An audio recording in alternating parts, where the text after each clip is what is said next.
மயான கொள்ளை.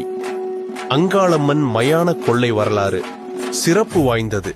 சிவனுக்கும் பிரம்மாவும் 5 தலை. தனக்கு 5 தலை என்ற ஆணவத்தில் இருந்த பிரம்மாவின் ஆணவத்தை அழிக்க சிவன் அவரின் ஒரு தலையை தனது கரங்களால் கிள்ளி எறிந்தார். தனது கணவரின் தலையை கொய்ததால் கோபமான சரஸ்வதி ஈசனுக்கு சாபம் கொடுக்கவே அவருக்கு பிரம்மஹத்தி தோஷம் பிடித்தது. பிரம்மஹத்தி தோஷம் பிடித்த சிவபெருமான் பித்தனாக சுடுகாடு முழுவதும் சுற்றினார். ஈசன் கையில் பிரம்மனின் தலை கபாலமாக பற்றிக் கொள்ளவே அவருக்கு இடும் உணவு எல்லாம் அந்த கபாலம் தின்றது.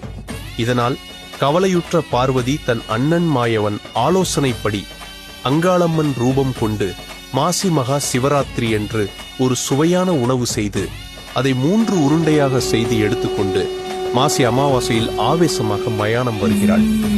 மயானத்தில் ஒரு பித்தனாக திரியும் ஈசனை அழைத்து அவரது பிரம்ம கபாலத்தில் 2 உணவு உருண்டையை போட்டு 3வது உருண்டையை மயானத்தில் வீசி எறியவே உணவு ருசிக்காக அந்த பிரம்ம தலை ஈசனை விட்டு இறங்க அம்மன் அகோர ரூபமாக அந்த பிரம்ம கபாலத்தை தனது காலில் போட்டு நசுக்கினாள். ஈசனுக்கும் பிரம்மகஸ்தி தோஷம் விலகியது. இதையொட்டியே அனைத்து அங்காளம்மன் கோவில்களிலும் மயான கொள்ளை திருவிழா நடைபெறுகிறது. சர்வமும் அங்காளிமயம். ஓம் சக்தி.